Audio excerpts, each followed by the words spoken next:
Friends, welcome to commerce bytes. I hope you people are all doing well. നമ്മളിപ്പോൾ കൊണ്ടുപോയിക്കൊണ്ടിരിക്കുന്നത് model question paper സീരീസാണ്. അതിലെ part 8 വരെ നമ്മൾ ഓൾറെഡി കംപ്ലീറ്റ് ചെയ്തു. ഇത് പാർട്ട് 9 ആണ്. And we are so happy that almost എല്ലാ സ്റ്റുഡൻസും നമ്മൾക്ക് നല്ല രീതിയിൽ തന്നെ റെസ്പോൺസ് തരുന്നുണ്ട്. അതുപോലെ തന്നെ കുട്ടികൾക്ക് ഈ ഒരു സീരീസ് വളരെയധികം ഹെൽപ്ഫുള്ളാണ്. ഞങ്ങൾക്ക് ക്വസ്റ്റ്യൻ പേപ്പർ കാണുമ്പോൾ ഉള്ളൊരു പേടി ഇല്ലാതെ ആക്കുന്നുണ്ട് എന്ന് പറഞ്ഞ് കുറേ കുട്ടികൾ മെസ്സേജ് അയച്ചു. So happy for that.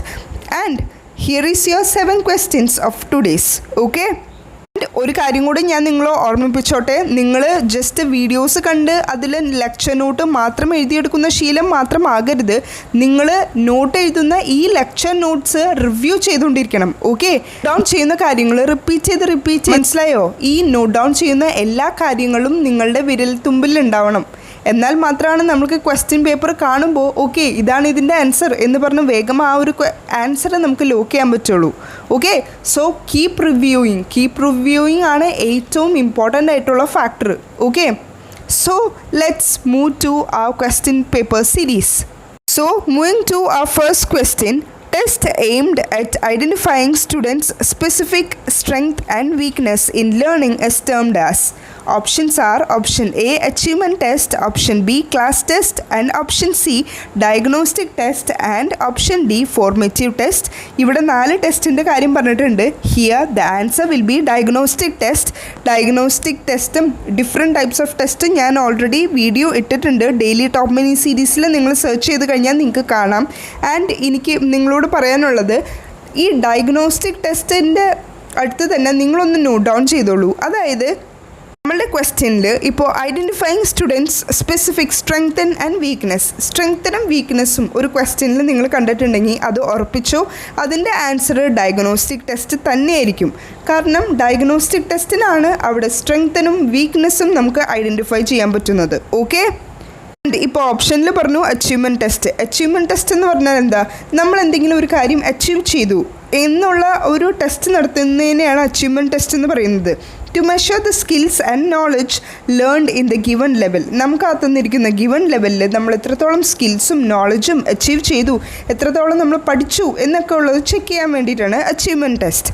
And option ബിയിൽ പറയുന്ന ക്ലാസ് ടെസ്റ്റ് എല്ലാവർക്കും അറിയാം. നമ്മൾ കുറേ അധികം ക്ലാസ് ടെസ്റ്റൊക്കെ അറ്റൻഡ് ചെയ്തവരാണ് അല്ലേ. ആൻഡ് ദ ലാസ്റ്റ് ഓപ്ഷൻ പറയുന്നത് ഫോർമേറ്റീവ് ടെസ്റ്റാണ്. ഫോർമേറ്റീവ് ടെസ്റ്റിൻ്റെ ഉള്ളിൽ വരുന്ന ഒരു ടെസ്റ്റാണ് class test.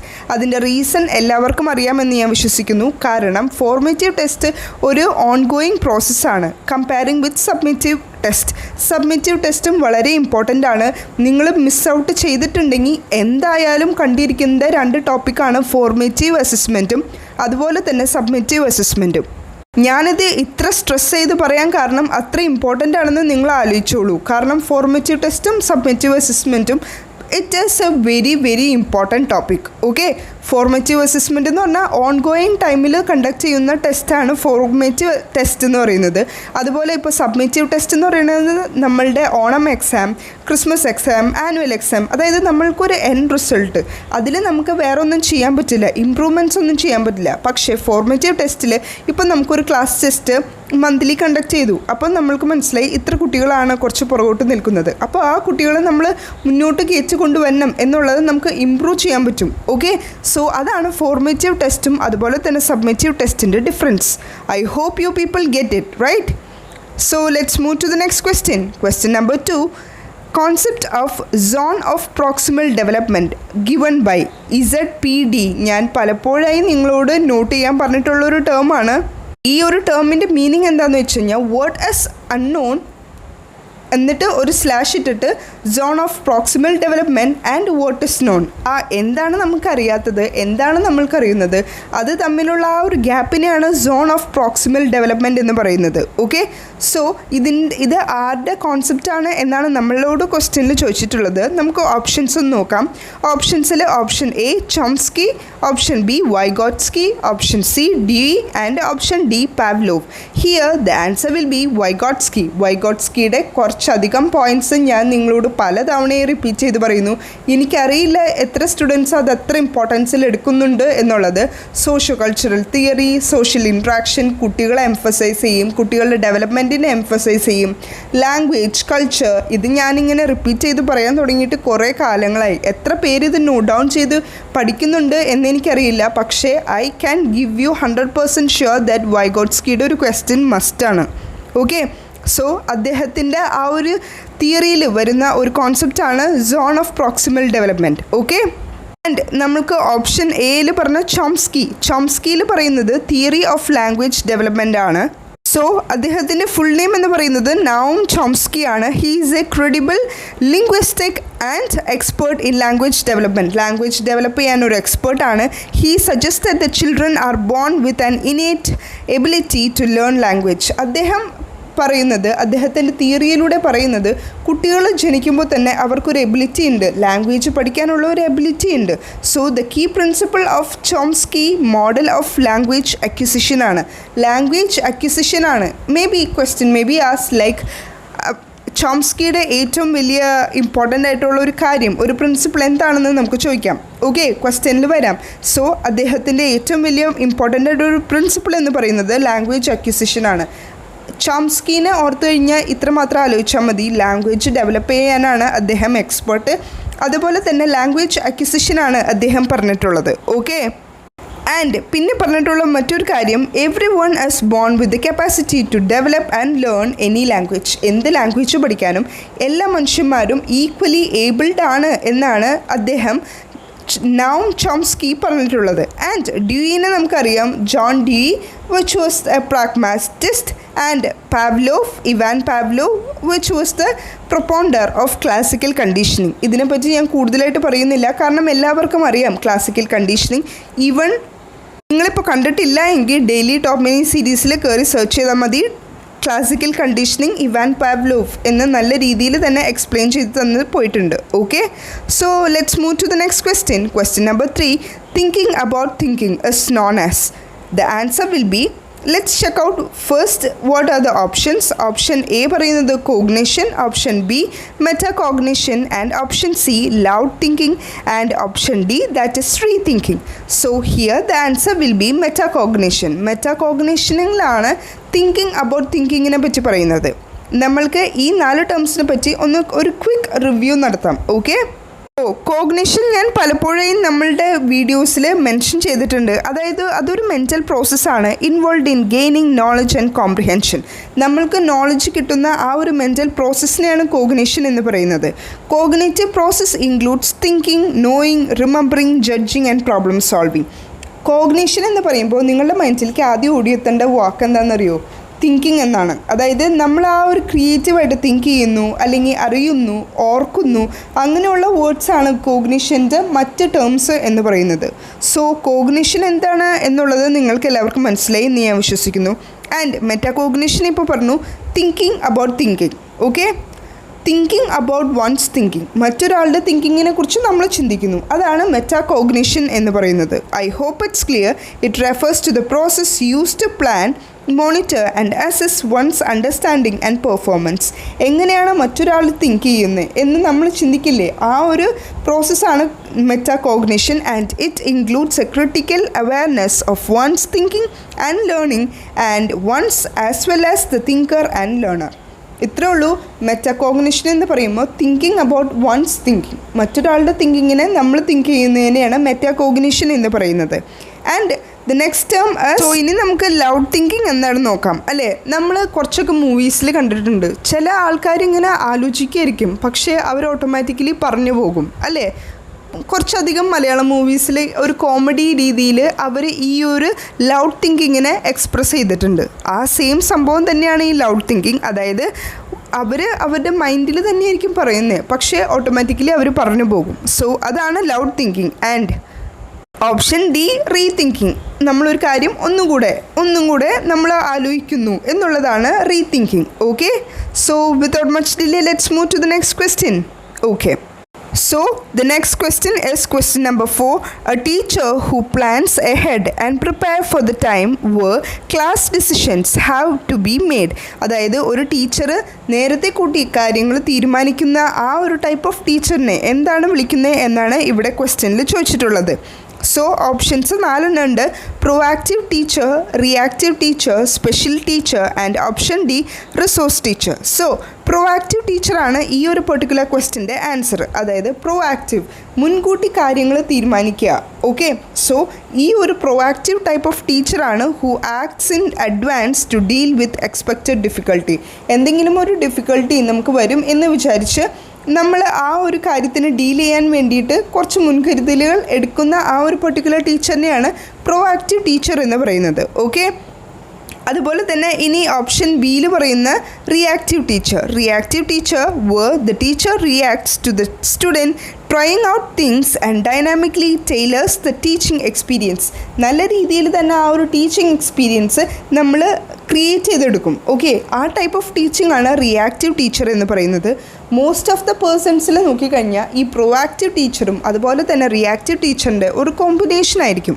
Okay, so to my future teachers ahead there, എനിക്ക് നിങ്ങളോട് പറയാനുള്ളത് നിങ്ങൾ എപ്പോഴും ഒരു പ്രൊആക്റ്റീവ് ടീച്ചറും അതുപോലെ തന്നെ ഒരു റിയാക്റ്റീവ് ടീച്ചറും ആയിരിക്കണം.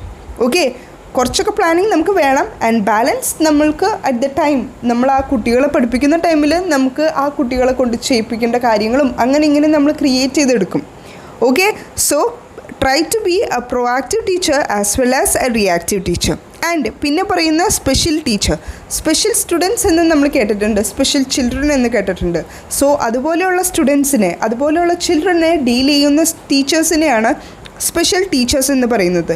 സോ അവർക്ക് മെൻ്റലി അതുപോലെ ഇമോഷണലി ഫിസിക്കലി ഡിസേബിൾഡ് ആയിട്ടുള്ള സ്റ്റുഡൻസിനെ ഹാൻഡിൽ ചെയ്യാനുള്ള ഒരു പ്രത്യേക ട്രെയിനിങ് അവർക്ക് പ്രൊവൈഡ് ചെയ്യും. ഓക്കെ, എങ്ങനെ അതുപോലെയുള്ള സ്റ്റുഡൻസിനെ ഹാൻഡിൽ ചെയ്യണം എന്നുള്ള ആ ഒരു ടൈപ്പ് ഓഫ് ടീച്ചേഴ്സിനെയാണ് സ്പെഷ്യൽ ടീച്ചേഴ്സ് എന്ന് പറയുന്നത്.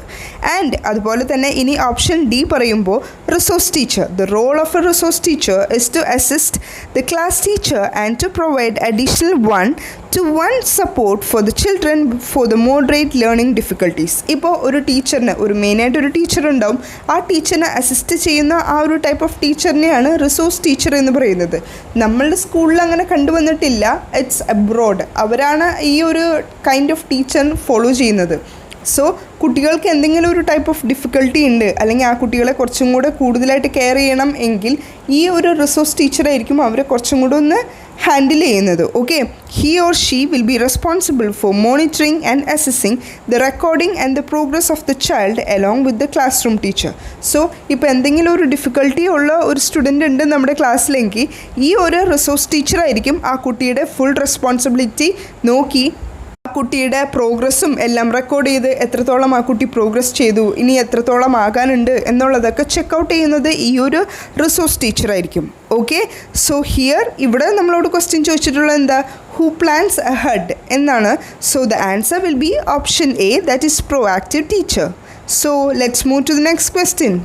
So moving to the next question, question number 5, art of isolating a misbehaving student from a situation for a short period of time is called. അതായത് ഒരു കുട്ടീനെ ഒരു മിസ്ബിഹേവ് ചെയ്ത ഒരു സ്റ്റുഡൻ്റ് ആണെന്ന് വിചാരിക്കൂ, ഒരു സിറ്റുവേഷനാണ്. ഓക്കെ, ഒരു സിറ്റുവേഷനിൽ ഒരു സ്റ്റുഡൻറ്റ് മിസ്ബിഹേവ് ചെയ്തപ്പോൾ ആ ഒരു കുട്ടിയെ കുറച്ച് നേരത്തേക്ക് നമ്മളൊന്ന് ഐസൊലേറ്റ് ചെയ്തു.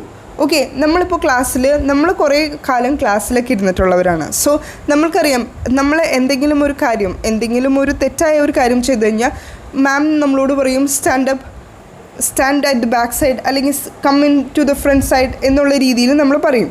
Okay, so this type of punishment അല്ലെങ്കിൽ ആ ഒരു ടേം എന്താണ് എന്നാണ് നമ്മളോട് ഇവിടെ ക്വസ്റ്റ്യൻ ചോദിച്ചിട്ടുള്ളത്. The art of isolating a misbehaving student from a situation for a short period of time. കുറച്ച് നേരം നമ്മൾ എണീപ്പിച്ച് നിർത്താറുണ്ട്. എന്നിട്ട് ഒന്നില്ലെങ്കിൽ പറയും നമ്മളോട് ബാക്കിലേക്ക് പോയി നിൽക്കാൻ, ഇല്ലെങ്കിൽ പറയും ക്ലാസ്സിൻ്റെ ഫ്രണ്ടിൽ പോയി നിൽക്കുക, അല്ലെങ്കിൽ ക്ലാസ്സിൻ്റെ പുറത്ത് പോയി നിൽക്കുക എന്നൊക്കെ പറയില്ലേ, സെയിം സംഭവം. ആ ഒരു ടേം എന്താണ് എന്നാണ് ഇവിടെ ക്വസ്റ്റ്യനിൽ ചോദിച്ചിട്ടുള്ളത്. നമ്മൾക്ക് ഓപ്ഷൻസ് ഒന്ന് നോക്കാം. ഓപ്ഷൻ എ പറയുന്നത് corporal punishment, option B token economy, option C behavior manipulation and option D timed out. So here the answer will be corporal punishment. ഇനി ഈ 4 ടേംസ് നിങ്ങൾക്ക് ഒരു ന്യൂ ടേംസ് ആയിട്ട് തോന്നിയിട്ടുണ്ടാവും. സോ ഞാൻ ഈ 4 ടേംസിനെ പറ്റി ജസ്റ്റ് ഒരു ക്വിക്ക് ബ്രീഫിംഗ് നിങ്ങൾക്ക് തരാം. സോ നിങ്ങൾക്ക് പെട്ടെന്ന് തന്നെ ലെക്ചർ നോട്ടും എഴുതിയെടുക്കാം. ഓക്കെ, സോ ഈ കോർപ്പറൽ പണിഷ്മെൻ്റ് ആണ് നമ്മളിപ്പോൾ പറഞ്ഞ ക്വസ്റ്റ്യൻ്റെ ആൻസർ എന്ന് ഞാൻ പറഞ്ഞു. സോ ഇതിൽ പറയുന്നത് the physical and emotional pain or discomfort in response to undesired behaviour by the students. എന്തെങ്കിലും ഒരു അൺഡിസയർഡ് ആയിട്ടുള്ള ബിഹേവിയർ സ്റ്റുഡൻസിൻ്റെ ഭാഗത്തുണ്ടെങ്കിൽ പെട്ടെന്ന് തന്നെ ആ ഒരു കുട്ടീൻ്റെ ഇമോഷണലി ഒന്ന് ജസ്റ്റ് ഒരു പണിഷ്മെൻറ്റ് കൊടുക്കാനുള്ള ആ ഒരു ടൈപ്പ് ഓഫ് പണിഷ്മെൻറ്റാണ് കോർപ്പറൽ പണിഷ്മെൻറ്റ് എന്ന് പറയുന്നത്. ഒന്നില്ലെങ്കിൽ physically in the sense just ഒന്ന് അടിക്കുക, അല്ലെങ്കിൽ ഇമോഷണലി പെയിൻ കുറച്ച് ചീത്ത പറയുക, ഓർ ഡിസ്കംഫോർട്ട് ഇൻ റെസ്പോൺസ്. നമ്മൾ ആസ് എ ടീച്ചർ നമ്മൾ റെസ്പോണ്ട് ചെയ്യുന്നത് ഈ ടൈപ്പ് ഓഫ് രീതിയിലായിരിക്കും. ഓക്കെ, പക്ഷേ എൻ്റെ ഒരു പേഴ്സണൽ അഭിപ്രായത്തിൽ നമ്മളൊരു കുട്ടീനെ ഹേർട്ട് ചെയ്യുന്നത് അത്ര നല്ലതല്ല. ആവശ്യത്തിന് നമ്മൾ ചീത്ത പറയണം, പക്ഷേ എല്ലാവരുടെയും മുന്നിൽ വെച്ച് ആ കുട്ടിയെ ഇൻസൾട്ട് ചെയ്യുമ്പോൾ ആ കുട്ടിക്ക് എങ്ങനെയാണ് ബാധിക്കണേ എന്ന് നമുക്ക് പറയാൻ പറ്റില്ല. Okay, so try to not hurt others in front of others. Okay, so ഇനി ഓപ്ഷൻ ബി പറയുന്ന ടോക്കൺ എക്കോണമി നമ്മളുടെ ക്ലാസ്സുകൾ നമ്മുടെ സ്കൂൾ ടൈമിലൊക്കെ നമുക്ക് മെറിറ്റ് ചാർട്ട് ഡിമെറിറ്റ് ചാർട്ട് ഉണ്ടാവും. നമ്മൾക്ക് എന്തെങ്കിലും ഒരു ക്വസ്റ്റ്യന് ആൻസർ പറഞ്ഞു കഴിഞ്ഞാൽ അവിടെ നമുക്ക് മെറിറ്റ് വീഴും. ഇപ്പം നമ്മളിപ്പോൾ ഒരു ടെസ്റ്റ് പേപ്പറിന് നമുക്ക് മാർക്ക് കുറഞ്ഞു പോയി, അല്ലെങ്കിൽ നമുക്ക് ആ ഒരു എക്സാമിന് മാർക്ക് കുറഞ്ഞു പോയി, അപ്പം നമുക്കൊരു ഡിമെറിറ്റ്, അല്ലെങ്കിൽ നമ്മൾ ക്ലാസ്സിൽ സംസാരിച്ചു എന്ന് പറഞ്ഞാൽ നമുക്ക് ഡിമെറിറ്റ്.